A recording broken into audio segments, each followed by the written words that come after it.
Ya, Bang Anto, ini sarungnya sudah nyampe di Prapen, sudah diterima ya. Sarungnya, wih, Timoho peletnya top, bener-bener pelet batok ya namanya.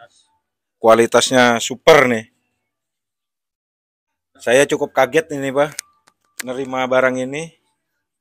Ternyata sarung ini lumayan harganya ya.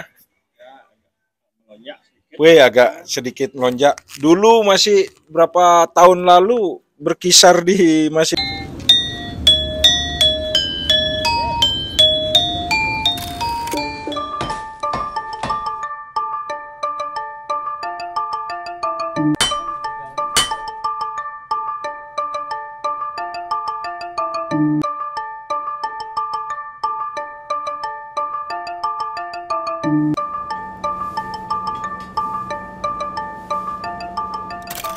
Hai. Di kisaran 6 juta, 7 juta gitu ini. Sekarang sudah mencapai angka 10 juta. Wow. Benar-benar 10 juta nih. Wow sekali. Dan saya juga mengejar ini sarung. Nah, ini melanjutkan ya, Pak. Untuk sarungnya melanjutkan yang dulu, sekarang akan mulai saya tempa. Jadi ini kodokannya nanti akan Tempa diulur dikit. Setelah itu bonyolnya sudah diserasikan nih. Baru dicocokkan sama ini ya, Pak, Baru sarungnya ya. Karena ini pokoknya ya. Sekarang sarungnya menjadi guru. Menjadi guru ya. Jadi saya kejar sarung ini supaya nanti enak masuknya ya, juga ya. sudah. Jadi ini semuanya nanti akan dicocokkan dengan ini. Oke, Ya. habis ini kita akan ulur dan nanti akan membuat pola pamornya juga ya, Pak. Ya, sudah Melanjutkan pamor juga rekayasa pamornya, rekan ya, rekan. ya, Ngerekan dan Mas Sabeh Mas. Kita akan buat rekan pamor Sabeh Mas ya. Oke, kita ikutin yuk. Let's go.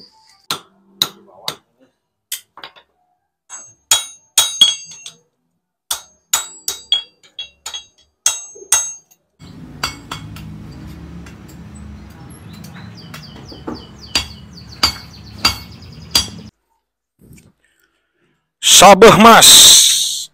Sabeh Mas itu jenis pamor dalam bahasa Bali, artinya udan mas.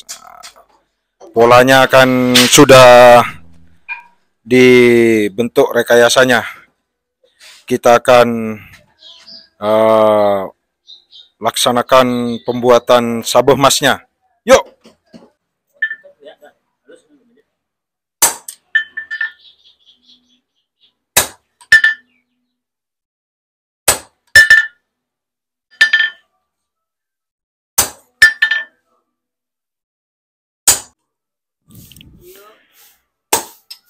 Nah, ini proses ngereke ya, ngereke pamor sabeh mas. Sabeh itu dalam bahasa Bali artinya hujan. Mas ya, emas artinya. Hujan emas, begitu kura-kura. Kira-kira begitulah. Nah, ini sabeh mas ini biasanya itu dibuat dengan teknik tempa awalnya itu layer ya.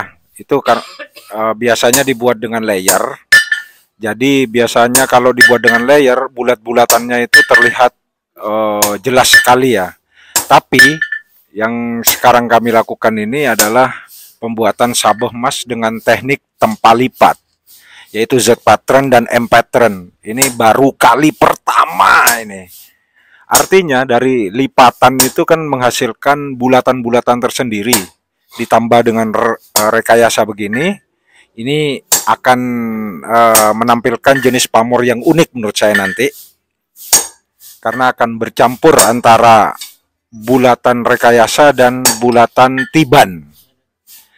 Artinya bisa jadi nanti ini sabeh masnya terlihat seperti tiban ya. Seperti jenis-jenis pamor sabeh mas era-era zaman kuno dulu, karena memang teknik tempa lipat itu yang menggunakan Z pattern dan M pattern itu dengan sendirinya juga akan menghasilkan pamor bulatan-bulatan kecil ya, yang tidak bisa bulatan kecil itu muncul pada teknik-teknik layer atau lapis. Jadi ini akan terlihat unik sekali nanti ini hasilnya. Perpaduan lah. Saya rasa keren. Semoga bisa maksimal ya. Saya harap maksimal, kami harap maksimal hasilnya dan unik sabeh emasnya karena kali pertama menggunakan teknik tempat lipat.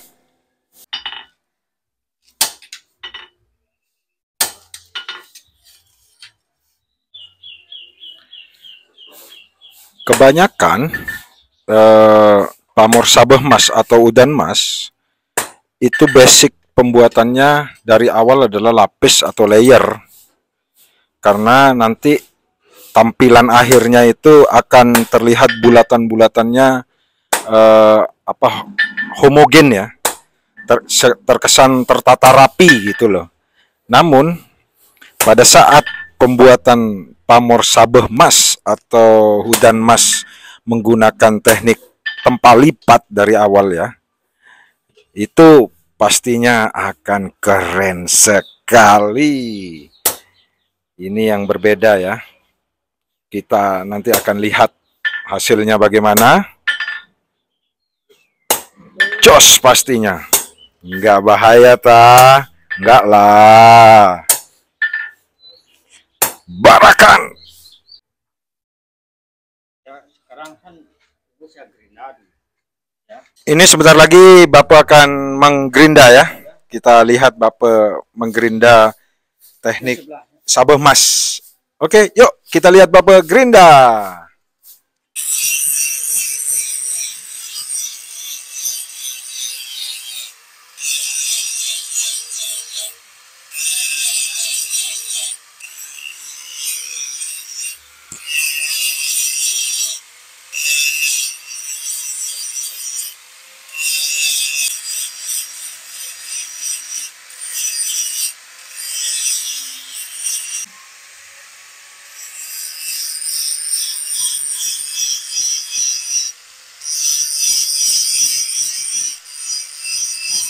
Nah, inilah proses bagaimana pembuatan merekayasa pamor sabeh emas atau udan emas ya.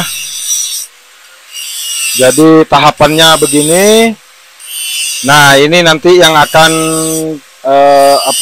dilanjutkan dengan pembentukan bilah dan pembentukan ricikan-ricikan lainnya. Sip.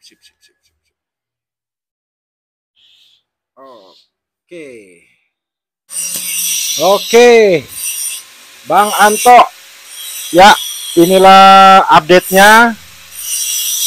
Nanti kita akan lanjutkan kembali karena ini proses merekayasanya membuat pamor sabeh emas. Nah, untuk Baramu kemungkinan video ini akan lanjut atau tidak, nanti saya akan meminta izin lagi kepada pemesan kerisnya, yakni Bang Anto, diperbolehkan apa enggak memperlihatkan hasilnya kerisnya ya. Kalau proses tempanya sudah waktu itu di playlist order Bang Anto itu sudah mendapat izin untuk diupdate di sana. Nah, sekarang tinggal nanti berbentuk keris pusakanya itu diizinkan untuk di-share kepada Baramu semua secara luas atau tidak. Kembali lagi kami akan minta izin dulu ya. Karena ada beberapa hal semacam etika kalau sudah berbentuk pusaka, nanti ada sebagian orang yang tidak mau untuk dilihatkan, ada sebagian orang yang yes oke, dipertontonkan atau dilihatkan ke banyak orang tidak apa-apa. Makanya dalam etika itu kami akan meminta izin lagi kepada Bang Anto, apakah boleh nanti proses pembuatan ricikan dan sampai selesainya itu di-share atau diberitahukan di halayak ramai. Oke, sampai di sini dulu update-nya Bang Anto. kita akan lanjut di kemudian hari dan lain waktu ya. Buat Baramu semuanya, terima kasih sudah menonton. Terima kasih yang sudah share, like, komen, subscribe. Terima kasih lagi kepada yang nontonnya nggak skip sehingga nggak salah paham, nggak gagal paham, melihat proses demi prosesnya sehingga punya bayangan bagaimana sih membuat sebuah pusaka itu dari awal sampai jadi begini, tahapannya bagaimana, susahnya, waktunya bagaimana. Begitulah. Terima kasih semuanya. Sampai bertemu di lain waktu. Support terus Pandai Lokal dimanapun Baramu berada. Udah kelihatan tuh. Ya, dan tetap barakan Kris milenial. Karena era milenial, Krisnya ya, Kris milenial dong. Tetap sukses dan sehat selalu semuanya. Yuk, Cihai.